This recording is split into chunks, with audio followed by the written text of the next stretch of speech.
Hello students, welcome you all in the lecture series of PPC. So we are going to see the planning in engineering manufacturers organization. तो हमने last previous lecture में देखा था कि PPC के definitions देखे थे, PPC के ऑब्जेक्टिव्स देखे थे, पीपीसी का फंक्शंस देखा था। तो उसके अंदर जो इम्पोर्टेंट रिक्वायरमेंट जो इन्फॉर्मेशन चाहिए वो दिखी थी ऑर्गेनाइजेशन जो बिल्टअप करने के लिए। तो उस ऑर्गेनाइजेशन का एग्जैक्टली काम क्या होता है, क्यों उस ऑर्गेनाइजेशन की इतनी ज़रूरत होती है, आज के लेक्चर में हम वो देखेंगे कि एग्जैक्ट पर्पज़ क्या है आपके मैन्युफैक्चरिंग ऑर्गेनाइजेशन का और उसकी प्लानिंग प्रॉपर किस तरीके से होती है। तो उसका पर्पज़ यही होता है कि आपको जो भी आपके फर्म के अंदर या इंडस्ट्री के अंदर या जो भी आपके पास कंपनीज़ है उसके अंदर जो भी काम होता है या जो भी सिस्टम अप्लाई उसके ऊपर जो सिस्टम आप यूज़ करोगे तो उसका एक ही मोटो रहता है या एक पर्पज़ रहता है। तो वो पर्पज़ होता है आपका कि जो भी आपके पास फैक्ट्स रहते हैं, जो भी आपके अंदर कंपनीज़ के अंदर जो भी आज यूज़फुल रूल्स रहेंगे, प्रोसीजर्स रहेंगे, कुछ फ्लो रहेंगे, तो उस सारी चीज़ों का प्रॉपर रिकॉर्डिंग करना और उसका डेटा प्रॉपर तरीके से कलेक्ट करना और अपने पास उसका डेटा अप टू डेट करते रहना। तो वो एक फर्स्ट इम्पॉर्टेंट रोल या पर्पज़ रहता है इस ऑर्गेनाइजेशन का। सेकंड रहता है कि आपके थ्रू आपके जो भी इंडस्ट्री के अंदर जितने भी डिपार्टमेंट्स हैं जिसके अंदर जो कम्युनिकेशन सिस्टम होनी चाहिए, तो उस कम्युनिकेशन सिस्टम को ये इफ़िशिएंट बनाता है। प्रॉपर तरीके से आपके कम्युनिकेशंस वे को वो इफ़िशिएंट बनाएगा कि जिसमें कन्फ्यूजन ना हो, कोई लूप होल ना हो, जिसकी वजह से कुछ मिस इंटरप्रेट ना हो। तो ये चीज़ें होने के लिए भी आपका ये ऑर्गेनाइजेशन इम्पोर्टेंट रोल प्ले करता है। उसके अंदर वो और एक चीज़ देखता है कि जिसके अंदर आपका ऑर्गेनाइजेशन हेल्प करेगा कि आपके पास जितने भी फ्लोज़ है, जितने भी आप फ्लो यूज़ करते हो, यानी जो फ्लो आपको अप्लाई करना है इंस्ट्रक्शंस के, प्रोसीजर्स के, डिज़ाइन प्रोसीजर्स के, व्हाटएवर जितने भी आपके पास इंस्ट्रक्शंस रहेंगे, तो उस इंस्ट्रक्शंस को प्रॉपर तरीके से वो फ्लो प्रॉपर तरीके से हो रहा है या नहीं हो रहा है वो भी चेक किया जाता है और उसके अंदर उतने चेंजेस किए जाते हैं ऑन द स्पॉट इस ऑर्गेनाइजेशन के अंदर। सेकेंड थिंग, जितने भी आपके पास नंबर ऑफ ऑपरेशंस है जिसकी प्रोसीजर आप कर रहे हो, फॉलो करने वाले हो, तो वो उसके अंदर कोई भी फ्लॉ न रहना चाहिए, वो फ्लॉलेस होनी चाहिए। इसलिए उसमें स्मूथ और इफ़िशिएंट आपका जो भी प्रोसीजर रहेगा ऑपरेशन का वो प्रॉपर तरीके से वो करने की कोशिश करता है या अप्लाई करता है। देन ये चेक किया जाता है कि उसके अंदर जितने भी डिसीजन मेकिंग चीज़ें रहेंगी या जो भी मैकेनिज्म आपको यूज़ करना है, जो भी मेक ओवर करना है, चेंज ओवर अंदर करना है, तो उसकी ऑथोरिटीज़ रिस्पॉन्सिबिलिटीज़ भी आपका ऑर्गेनाइजेशन लेता है और किसी पर्टिकुलर डिपार्टमेंट के हेड को दे देता है कि समथिंग कुछ चेंजेस करने तो आपको पर्टिकुलर हमेशा हर एक इंसान की या एक पर्टिकुलर इंसान की परमिशन लेने की ज़रूरत नहीं रहेगी। तो आपको अथॉरिटी ऐसी दी जाती है पर्टिकुलर सेक्टर में या पर्टिकुलर सेक्शन के लिए कि आप ही होल एंड सोल उस चीज़ के रिस्पॉन्सिबल पर्सन रहोगे कि और वो आप उसकी रिस्पॉन्सिबिलिटी ले लोगे। तो अब ये किस तरीके से काम करता है, इसका प्रोसीजर किस तरीके से होते हैं, इसके डिपार्टमेंट्स किस तरीके से होते हैं और ये डिपार्टमेंट किस तरीके से काम करते हैं, वो एक फिगर के अंदर से हम देखेंगे अभी। तो यहाँ पे अगर आपको दिख रहा है तो इस आपकी स्क्रीन के ऊपर आपको दिखेगा कि स्टॉक होल्डर्स सबसे बड़ा रहता है। देन नेक्स्ट है बोर्ड ऑफ डायरेक्टर्स रहता है, बोर्ड ऑफ डायरेक्टर्स का एक ग्रुप रहेगा। फिर उसके अंदर प्रेसिडेंट वर्क करता है और प्रेसिडेंट और सेक्रेटरी एक इक्वल ही वर्क करते हैं। आपने बहुत बार देखा होगा, सुना भी होगा, प्रेसिडेंट और सेक्रेटरी ऑलमोस्ट सेम काम रहता है या प्रेसिडेंट के अंदर थोड़ा सा अंडर में सेक्रेटरी काम करता है। तो प्रेसिडेंट के अंडर डिफरेंट डिपार्टमेंट्स होते हैं, जैसे सेल डिपार्टमेंट होगा, लीगल हो गया, फाइनेंस का एक डिपार्टमेंट हो गया, मैन्युफैक्चरिंग डिपार्टमेंट है, इंजीनियरिंग डिपार्टमेंट है, रिसर्च डिपार्टमेंट है, पर्सनल डिपार्टमेंट है। ठीक है, तो हम आज देखेंगे कि वन बाय वन हर एक डिपार्टमेंट में किस तरीके से वर्क किया जाता है। जैसे फॉर एग्जांपल सेल्स है। अब सेल्स के अंदर होता क्या है कि नंबर ऑफ पीपल का ग्रुप रहेगा और उस ग्रुप का काम क्या रहता है कि कुछ लोगों का काम रहेगा कि मार्केट रिसर्च करना है। मार्केट रिसर्च करना है यानी क्या कि मार्केट में आपको कौन सा प्रोडक्ट लॉन्च करना है, तो आप उसके बारे में स्टडी करोगे कि आपका कोई कॉम्पिटिटर है या नहीं है। फिर वो जो प्रोडक्ट मार्केट में है तो वो उससे डिफरेंट हम क्या बना सकते हैं, उस प्रोडक्ट के अंदर आपका किस तरीके का एडवांस या एनहांस पॉइंट अंदर रहेगा, क्यों आपका प्रोडक्ट डिफरेंट रहेगा। तो ये मार्केट रिसर्च से किया जाता है। जैसे आप सेल भी करोगे तो भी कहाँ पे करोगे, आपका टारगेटेड पीपल कौन रहेगा, आपके एरिया का है कौन से रहेगी जहाँ पे अभी जहाँ पे आप आपका प्रोडक्ट सेल करना चाहते हो। तो ये देखा जाता है मार्केट रिसर्च में। फिर देन एडवर्टाइजमेंट होती है सेल्स के अंडर ही, तो आपको एडवर्टाइजमेंट करनी है आपके प्रोडक्ट की, तो उसके नंबर ऑफ तरीके होते हैं एडवर्टाइजमेंट करने की। जैसे आजकल बहुत चल रहा है कि इंटरनेट के ऊपर हम जो बोलते हैं डिजिटल मार्केटिंग करना, तो वो एक तरीका होता है। माउथ टू माउथ पब्लिसिटी करना, और बैनर्स लगाना, बहुत सारी है, टीवी एड्स करना, तो ये सारे टाइप्स के एडवर्टाइजमेंट डिपार्टमेंट रहता है। तो जो देखते हैं कि किस तरीके से आपका प्रोडक्ट पब्लिक तक पहुँचे, ठीक है। देन है डिस्ट्रीब्यूशन। जैसे डिस्ट्रीब्यूशन है, आपको बहुत बार देखा होगा कि आपका जो भी रिटेलर शॉप वाला रहता है, तो वो कहीं ना कहीं किसी तो एक डिस्ट्रीब्यूटर से माल खरीदता है। डिस्ट्रीब्यूटर हमेशा आपका माल खरीदता है आपकी कंपनी से, मैन्युफैक्चरिंग ऑर्गेनाइजेशन से, ठीक है। तो वैसा डिस्ट्रीब्यूशन किस तरीके से आपको प्रोडक्ट का करना है, कहाँ पे करना है, तो उसका प्रोसेस क्या रहेगा, उसकी लेवल क्या रहेंगी, वो भी वो सेल्स डिपार्टमेंट के अंदर डिसाइड किया जाता है। देन प्राइसिंग एंड प्लानिंग की जाती है कि आपका प्रोडक्ट का प्राइस किस तरीके से होना चाहिए। उसका मान लो कि ऑल ओवर इंडिया अगर आपको सप्लाई करना है, तो ऑल ओवर इंडिया सप्लाई करने के लिए भी आपका एक प्राइस प्रॉपर रहना चाहिए। नहीं तो आप इंडिया में महाराष्ट्र में अलग दे रहे हो और उड़ीसा आसाम में कुछ अलग रेट जा रहा है, तो वो भी आपको चेक करना पड़ता है कि आपका ट्रांसपोर्ट का सिस्टम किस तरीके से यूज़ कर रहे हो, और उसके अंदर आपका वो प्राइसिंग किस तरीके का रहेगा, ठीक है। देन है लास्ट, उसमें कस्टमर सर्विस आपको देखनी पड़ती है कि आपके प्रोडक्ट के लिए अगर कुछ इश्यूज क्रिएट हो रहे हैं, तो आप जगह जगह पे उसके सेंटर्स बनाते हो, कस्टमर सर्विस सेंटर्स बनाते हो, जिसकी वजह से आपके जो भी कस्टमर्स के प्रॉब्लम्स रहेंगे वो रिजॉल्व हो जाएंगे, ठीक है। ये हो गया सेल्स डिपार्टमेंट। देन है लीगल डिपार्टमेंट, यानी आपका प्रोडक्ट लीगली उसको आपको अगर ऑथेंटिक बनाना है, लीगल बनाना है, तो आपको उसकी कुछ डॉक्यूमेंटेशन करने पड़ते हैं। तो उस डॉक्यूमेंटेशन को हैंडल करने के लिए एक लीगल एक डिपार्टमेंट रहता है, जिसके अंदर आप वो देखते हैं कि पेटेंट्स, आपके प्रोडक्ट के बारे में पेटेंट्स के बारे में वो देखते हैं, इंडस्ट्रियल लॉ के हिसाब से आपका प्रोडक्ट बन रहा है नहीं बन रहा है, किस तरीके से उसको एक लॉ के अंडर काम करना है आपको, तो वो देखा जाता है। देन स्पेशलाइज्ड सेक्शन रहते हैं कि मान लो कि कुछ रिसर्च एंड कुछ करना है अलग आपको पेटेंट के रिगार्डिंग ही, तो वो भी उसके अंदर देखा जाता है। ऐसा एक लीगल डिपार्टमेंट होता है। देन होता है फाइनेंस डिपार्टमेंट, ऑफ कोर्स जो हर एक इंडस्ट्री के अंदर इम्पोर्टेंट रोल प्ले करता है, जिसके अंदर ट्रेजरर रहता है कि जिसके पास पूरा डेटा भी रहेगा और पूरा फाइनेंशियल अकाउंट उनके पास रहेगा, जिसके अंदर से आप वो सप्लाई करते हैं हर जगह पे मनीज़, कि किस तरीके से कहाँ पे एक्सपेंडिचर होने वाला है, कहाँ पे खर्चा होगा, तो उसको किस तरीके से डिवाइड किया जाएगा और किस तरीके से वो उसको अप टू डेट रखना पड़ेगा आपके अकाउंटेंट के हिसाब से। फिर देन अकाउंट से नंबर ऑफ अकाउंट्स रहेंगे, डिफरेंट अकाउंट्स रहेंगे, उसको मैनेज करते हो। क्रेडिट्स रहते हैं, मान लो कि किसी आप किसी कस्टमर को क्रेडिट पे माल दे रहे हो, तो वो भी देखा जाता है कि उस क्रेडिट पे दिया जा रहा है तो कितना क्रेडिट पे दिया जा रहा है। देन आपका प्रोडक्ट आप भी किसी से क्रेडिट से मान लेते हो, तो वो भी उसके अंदर डिटेल में दिया जाता है। देन बजट कंट्रोल, तो आपके पास कुछ बजट रहता है, उसके अंदर आपको वो बजट के अंदर ही काम करना पड़ता है कि इतने बजट में आपको पूरा काम करके लेना है, तो ये भी एक टास्क रहता है उसके अंदर। तो वो भी आपका ऑर्गेनाइजेशन हेल्प करता है उसके अंदर कि किस तरीके से स्मूथली वर्क करे। और टैक्सेस, अलग अलग टैक्सेस गवर्नमेंट के जो भी रहते हैं, तो वो किस लेवल पे और किस तरीके से पे करना है, ये भी फाइनेंशियल डिपार्टमेंट में देखा जाता है। देन मैन्युफैक्चरिंग है, मैन्युफैक्चरिंग डिपार्टमेंट के अंदर देखा जाए तो जो अभी अब तक हम इस चैप्टर के अंदर पढ़ रहे थे, PPC, production planning and control किया जाता है। देन मेथड इंजीनियरिंग यूज़ की जाती है। मेथड इंजीनियरिंग यानी क्या कि नंबर ऑफ नए नए एडवांस टेक्नोलॉजी यूज़ की जाती है जहाँ जहाँ उसकी ज़रूरत लगती है, तो वो उसको हम मेथड इंजीनियरिंग कहेंगे।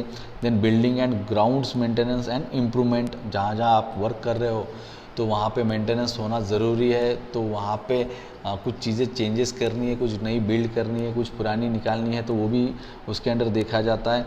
देन वर्क्स मैनेजर है। वर्क्स मैनेजर यानी क्या कि हर एक फील्ड का एक हेड दिया जाएगा, वो मैनेजर का काम रहेगा कि किस तरीके से आप अपना डिपार्टमेंट काम करेगा और किस तरीके से उसका फ्लो फॉलो होता जाएगा। देन है आपका इंजीनियरिंग डिपार्टमेंट। इंजीनियरिंग डिपार्टमेंट के अंदर मेन दो ही चीज़ें होती है, एक तो डिज़ाइन होती है जिसके अंदर हम पूरा एनालिसिस करते हैं, ड्राइंग बनाते हैं, कैलकुलेशंस पार्ट करते हैं, डिज़ाइन प्रोसीजर फॉलो करते हैं, उसको हम कहते हैं डिज़ाइन। एंड देन डेवलपमेंट, जैसे मैंने कहा था कि न्यू एनपीडी यानी न्यू प्रोडक्ट डेवलपमेंट ऐसा एक डिपार्टमेंट रहता है आर एंड डी डिपार्टमेंट के जैसे ही, जिसके अंदर रिसर्च किया जाता है और आपका नया प्रोडक्ट डेवलप करने में वो हेल्प करता है कि नया प्रोडक्ट आप किस तरीके से उसको बनाओगे या नया पुराना प्रोडक्ट को किस तरीके से उसको डेवलप करोगे नए प्रोडक्ट के अंदर। तो ये इंजीनियरिंग डिपार्टमेंट का काम होता है। देन रिसर्च है, रिसर्च डिपार्टमेंट का भी काम होता है आर एंड डी डिपार्टमेंट, यानी वो रिसर्च करते हैं कि किस तरीके से आपका प्रोडक्ट और यूनिक बने और उसके अंदर क्या क्या क्वालिटीज़ आप डाल सकते हैं, तो उसको हम रिसर्च डिपार्टमेंट के अंडर भी ऑर्गेनाइजेशन अच्छे तरीके से काम करता है। देन पर्सनल एक डिपार्टमेंट रहता है जिसके अंदर रिकॉर्ड्स लिखते हैं, रिकॉर्ड्स हर चीज़ का रिकॉर्ड रहेगा उसके अंदर, मान लो मैन पावर से लेके मशीनरीज से लेके रॉ मटेरियल से लेके वेंडर्स तक हर चीज़ का एक रिकॉर्ड रखते हैं। एम्प्लॉयमेंट डिपार्टमेंट रहता है कि जिसके अंदर आपके वर्कर्स जो रहेंगे उनको किस तरीके से फैसिलिटीज़ देनी है, क्या उनको आप बेनिफिट दे सकते हो अलग अलग, जिसकी वजह से वो उनका मोटोल और मोरल हाई रहेगा, जो आपके ऑर्गेनाइजेशन के अंदर काम करने के लिए उनको बूस्ट करते रहेगा। देन वेजेस एंड सैलरीज होती है कि जिसके अंदर आपकी सैलरीज फिक्स की जाती है, फिर बोनसेस फिक्स किए जाते हैं, फिर कुछ मीन्स कुछ एक्स्ट्रा बोनसेस रहते हैं, अलाउंसेस रहते हैं, तो वो उसके अंदर डिसाइड किए जाते हैं। देन जॉब इवैल्यूएशंस करते कि मान लो कि किसी का प्रमोशन करना है या नहीं करना है, तो वो भी उसके अंदर देखा जाता है कि उसका पास्ट परफॉर्मेंस किस तरीके से, उसकी उसका नेचर ऑफ वर्क किस तरीके से काम कर रहा है, तो हर एक चीज़ उसके अंदर देखा जाता है। मान लो वेलफेयर है, तो मान लो कोई आपके पास बहुत पुराना वर्कर है जो अभी रिटायर होने वाला है, तो उसका किस तरीके से वेलफेयर किया जाएगा और उसको किस तरीके से फेलिसिटेट करते हैं एंड में, वो एक रहता है। ट्रेनिंग रहती है, लेबर रिलेशंस रखा जाता है कि किस तरीके से आपका लेबर के साथ रिलेशन मेंटेन करना है आपको। और मेडिकल डिपार्टमेंट यानी मान लो कुछ अनहोनी हो गई आपके ऑर्गेनाइजेशन के अंदर और इंडस्ट्री के अंदर, तो आपको वहाँ पे मेडिकल ट्रीटमेंट किस तरीके से मिलेगी वो भी वहाँ पे चेक किया जाता है। तो ये पूरी चीज़, ये जो पूरी सिस्टम है, ये पूरा ऑर्गेनाइजेशन काम करता है प्रॉपर तरीके से कि उसमें एक फ्लो आए, एक स्मूथली वर्क हो, तो इसके लिए देखा जाता है। ठीक है। एंड लास्ट लेक्चर में हमने फिर से देखा था कि एक प्रोडक्शन प्लानिंग कंट्रोल किस तरीके से काम करते हैं, तो मैं फिर से वापस हल्का सा उसको रिपीट करूँगा कि प्रोडक्शन प्लानिंग एंड कंट्रोल के अंदर 3 अलग अलग तरीके से चीज़ें डिवाइड की गई है। एक प्रोडक्शन प्लानिंग है और एक प्रोडक्शन कंट्रोल है। ठीक है ना। तो प्रोडक्शन प्लानिंग के अंदर क्या किया जाता है कि प्री प्लान किया जाता है, हर चीज़ को आप प्री प्लान कर दे वो किस तरीके से हमारा वर्क होना चाहिए, तो उस प्री प्लान में किया जाता है कि जो भी आपके ऑर्डर्स रहते हैं वो ऑर्डर्स बुक किए जाते हैं और प्रोडक्शन बजट फाइनलाइज किया जाता है कि मेरे पास इतने ऑर्डर्स आ गए हैं और इसकी कॉस्टिंग इतनी रहेगी, तो उसके हिसाब से मुझे मेरा प्रोडक्शन का भी बजट उतना ही फिक्स करना पड़ेगा, तो उसके अंदर वो प्लानिंग की जाती है। देन मटेरियल्स का रिकॉर्ड रखते हैं कि अब मेरे पास अवेलेबल मटेरियल कितना है और रिक्वायर्ड मटेरियल कितना रहेगा और कहाँ से मंगवाना है, वो भी उसके अंदर प्री प्लान किया जाता है। मेथड्स रहती है कि अलग अलग मेथड्स से हम उसको वर्क करेंगे, जैसी बहुत सारे मेथड्स होते हैं, जैसे अभी ऊपर हमने देखा था कि इंजीनियरिंग मेथड्स होते हैं, तो उस टाइप की इसमें मेथड होता है कि किस तरीके से आप मेथड अप्लाई करते हो। मशीनरीज कौन से अपने पास अवेलेबल है नहीं है वो भी आप चेक करते हो और ज़रूरत लगी तो उसको न्यू ऑर्डर देते हो।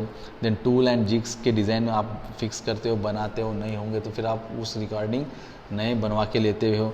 हाँ, तो ऐसे इस तरीके से आपके प्रोडक्शन प्लानिंग होते हैं कि जिसके अंदर आप प्री डिफाइंड कहो या प्री प्लान उसका प्लानिंग रहेगा। देन प्रोडक्शन कंट्रोल के अंदर होता है कि ये एक्चुअल वर्क होता है, ये फील्ड पे वर्क किया जाता है। तो प्रोडक्शन कंट्रोल में क्या दिखाया जाता है कि dispatching, expediting, time and motion study and transportation, यानी ये क्या होता है on the spot material planning concept. जिस तरीके से हमने अभी तक देखा था कि प्रोडक्शन की एक प्लानिंग होती है, वो किस तरीके से उसका प्रोसीजर होता है, उसका फ्लोज क्या रहते हैं और वो किस तरीके से हम एग्जीक्यूट करते हैं। तो अभी उसी तरीके से हम देखेंगे मेन पॉइंट जो है मटेरियल प्लानिंग कंसेप्ट। तो मटेरियल प्लानिंग कंसेप्ट में जानने के पहले आप एक चीज़ समझ लीजिए कि मटेरियल परचेस करना और वो एंड कस्टमर तक पहुंचाना, ये भी बहुत बड़ा एक वर्क होता है जिसके अंदर आपको प्रॉपर तरीके से चेन फॉलो करनी पड़ती है, प्रॉपर तरीके से आपके जो इंस्ट्रक्शंस रहते हैं, फ्लो रहता है, उसको फॉलो करना पड़ता है। ठीक है। तो अब वो कंसेप्ट किस तरीके से वर्क की जाती है हम उसको देखेंगे। तो इसमें हम देखेंगे आपको कि इसके आपके स्क्रीन के ऊपर आपको दिख रहा होगा कि मटेरियल कंसेप्ट की एक फिगर है जिसके अंदर इनपुट जो है वो वेंडर से है और आउटपुट जो है आपका कस्टमर है, यानी एंड रिजल्ट जो है आपका कस्टमर का है। तो वेंडर से हम क्या करते हैं कि रॉ मटेरियल परचेस करते हैं, लेकिन जो परचेसिंग डिपार्टमेंट रहता है वो क्या करता है कि डायरेक्ट परचेस नहीं करता है। वो क्या करता है कि आपके मटेरियल में क्या क्वालिटी चाहिए आपको, तो वो मटेरियल की क्वालिटी आप first of all find out करते हो, उसको इस्टेब्लिश करते हो, फिर उसके बाद आप उसको प्रॉपर तरीके से एक डिटेलिंग डेटा बनाते हो। फिर वो डेटा आप क्या करते हो, उस डेटा के रिगार्डिंग मटेरियल के जो डिटेलिंग रहती है उसके रिगार्डिंग आप क्या करते हो, मटेरियल के वेंडर्स को सर्च करते हो या वेंडर को आप वो मटेरियल के डिटेलिंग देते हो कि इस टाइप का मुझे रॉ मटेरियल चाहिए। तो उस रॉ मटेरियल के अंदर आप मोस्टली देखते हो कि आप उसके केमिकल कंपोजिशन पे ज़्यादा इम्पैक्ट फोकस करते हो या उसके मैकेनिकल प्रॉपर्टीज़ पे ज़्यादा फोकस करते हो। तो ये डिपेंड रहता है आपके ऑपरेशन पे कि आपको किस तरीके से आपका ऑब्जेक्ट बनाना है, फिनिश गुड बनाना है।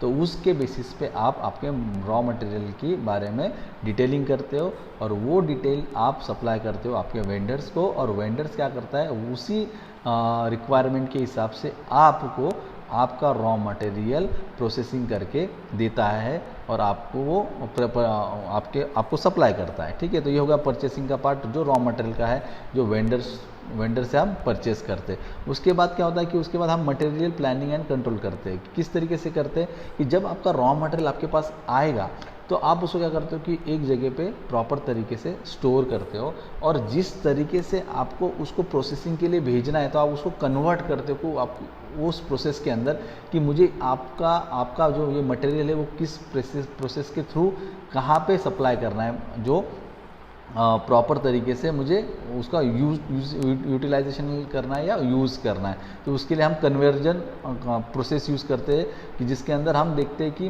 रॉ मटेरियल को किस टाइप से प्रोसेसिंग करनी है, तो उस हिसाब से हम उसका मैनेजमेंट करते हैं। ठीक है, तो वंस कन्वर्जन प्रोसेस डन तो कंपोनेंट पार्ट इन्वेंटरी बनता है। तो कंपोनेंट पार्ट इन्वेंटरी में क्या होता है कि जो भी कंपोनेंट का आपको पार्ट बनाना है या कंपोनेंट बनाना है तो उसको हम स्टोर करते हैं एक अलग असेंबली लाइन के सामने। ठीक है ना, एक असेंबली लाइन के सामने हम उस कंपोनेंट को प्रॉपर उस पार्ट को जो रॉ मटेरियल है उसको हम स्टोर करते हैं या वहाँ पे प्लेस करते हैं, और उस तरीके से उसको हम क्या करते हैं कि जैसे मैन्युफैक्चरिंग होते जाएगा उस मैन्युफैक्चरिंग होते जाएगा तो उस तरीके से वो उसका कैटेगराइज होते जाएगा। फॉर एग्जांपल आपने अगर देखा होगा कि हमने प्रोडक्शन में देखा था कि जॉब प्रोडक्शन है, बैच प्रोडक्शन है या कंटिन्यूस प्रोडक्शन है। तो ये it's a part of component part inventory, यानी क्या होता है यहाँ पे प्रॉपर तरीके से आपको किस तरीके से आपका मैन्युफैक्चरिंग करना है प्रोडक्ट का, तो यहाँ पे कंपोनेंट पार्ट इन्वेंटरी के अंदर उसको मैनेज किया जाता है। फिर उसको प्रॉपर तरीके से असेंबल किया जाता है, असेंबल करके मैन्युफैक्चरिंग करते हैं। मैन्युफैक्चरिंग करने के बाद उसको प्रॉपर तरीके से इंस्पेक्शन किया जाता है, क्वालिटी चेक की जाती है। क्वालिटी चेक करने के बाद आप उसको असेंबल्ड करते हो प्रॉपर तरीके से कि अलग अलग पार्ट्स अगर आपके कंपोनेंट के हैं तो आप उसको एक प्रॉपर तरीके से असेंबल्ड करते हो। असेंबल्ड करने के बाद आपका प्रोडक्ट प्रॉपर फाइनल रेडी हो जाता है, जो आपने प्री प्लान किया था, प्री डिज़ाइंड किया था कि ऑन पेपर पे जो विथ कैलकुलेशंस पार्ट कि मुझे मेरा प्रोडक्ट इस तरीके से बनना है या बनाना है, और उसके लिए जो भी प्रोसेस आप फॉलो करते हो तो प्रोसेस फॉलो करने के बाद आपको एंड में आपका प्रोडक्ट लाइव आपके नज़रों के सामने दिखता है। तो वो प्रोडक्ट आप क्या करते हो कि उसको हम बाद में पैकेजिंग करते हैं, पैकेजिंग प्रॉपर तरीके से करते हैं, उसका भी डिटेलिंग हम करते हैं कि कितना मटेरियल रिजेक्ट हुआ है, कितना मटेरियल सेलेक्ट हुआ है, तो कितने मटेरियल पैकेजिंग में गया है, कितना क्वांटिटी आप पैकेज करके एक स्टोर में रख दिया है कि आपको पास ऑन करना है। उसके बाद आप डिस्ट्रीब्यूटर सेंटर पे उसको भेज देते हो, जो अलग अलग डिस्ट्रीब्यूटर सेंटर रहते हैं आपके, तो वहाँ पे आप आपके रॉ जो भी फिनिश्ड गुड वर्क रहता है उसको आप क्या करते हो, सप्लाई करते हो। ठीक है, तो अब ये सारी चीज़ें करते समय आपने एक चीज़ बहुत आपको मैं पॉइंट नोट करना करूँगा कि इसमें क्या होता है कि जब रॉ मटेरियल आता है तो वो ह्यूज अमाउंट में रहता है, और जो फिनिश गुड रहता है वो भी ह्यूज अमाउंट में रहता है। तो ये दोनों चीज़ों को जब स्टोर करने के लिए जगह चाहिए तो वो भी ह्यूज चाहिए, तो उसको हम वेयर हाउसिंग कहते हैं। तो मोस्टली यहाँ पे वेयर हाउसिंग का बहुत इम्पैक्ट रोल रहता है जब भी कोई भी मैन्युफैक्चरिंग फर्म के कंसर्न में आता है। तो क्योंकि क्या होता है जब भी आप रॉ मटेरियल कहीं पे भी स्टोर करते हो या फिनिश्ड गुड कोई भी स्टोर करते हो तो वहाँ का एनवायरनमेंट, वहाँ का जो भी मॉइस्चराइजिंग होगा एनवायरनमेंट होगा, वाटरी होगा, सनी होगा, तो वो सारी चीज़ें भी इम्पैक्ट करता है आपके मटेरियल के ऊपर। तो ये भी आपको ध्यान में रखना पड़ता है कि किस तरीके से आपको आपका वेयर हाउसिंग मेंटेन करना है, किस तरीके से आपको वो वेयर हाउसिंग, मान लो आपके पास नज़दीक नहीं तो आपको दूर रखा है, आपके फर्म से भी दूर होगा, तो उसको भी आपको प्रॉपर तरीके से हैंडल करना पड़ता है कि किस तरीके से आप आपका वेयर हाउसिंग में मटेरियल हैंडल करोगे, वहाँ से किस तरीके से आप आपका मटेरियल आपके वर्किंग लाइन पे लाओगे, और वहाँ से फिनिश गुड खत्म होने के बाद भी फिर से उसको वेयरिंग हाउस में किस प्रोसेस से और किस तरीके से उसको लेके जाओगे। और वही उतना ही इम्पॉर्टेंट होता है कि वेयरिंग हाउस से वो डिस्ट्रीब्यूटर सेंटर तक पहुँचना भी उतना ही इम्पॉर्टेंट होता है कि विदाउट एनी हजार्डस या कोई भी इम्पैक्ट उसके ऊपर ना हो, तो उस तरीके से उसकी पैकेजिंग की जाती है और उस तरीके से उसको ट्रांसपोर्ट किया जाता है। और ट्रांसपोर्ट के मीडियम अलग अलग रहते हैं, जैसे आपको मैंने बताया था, ट्रांसपोर्ट के मीडियम बाय वे होता है, यानी बाय रोड होता है, बाय एयर होता है, बाय वाटर वे होता है। तो इसमें आप डिसाइड करते हो कि कौन सा कन्वीनियंट रहेगा और कौन सा ईजीली रहेगा। तो ये चेक करने के बाद आप क्या करते हो कि आपके मटेरियल को डिस्पैच करते हो। ठीक है, तो अभी आज के लेक्चर में तो हमने यही देख लिया कि किस तरीके से आपका ऑर्गेनाइजेशन काम करता है, किस तरीके से आपका मटेरियल प्लानिंग काम करता है। तो आज के लेक्चर में ऑलमोस्ट हमने सब यूनिट नंबर 1 का जितना भी सिलेबस है वो कवर कर लिया है। ठीक है, तो इसके अपार्ट कोई भी अगर आपको डाउट रहेगा, कुछ क्वेरीज रहेगी, तो प्लीज़ कांटेक्ट कीजिए। Thank you.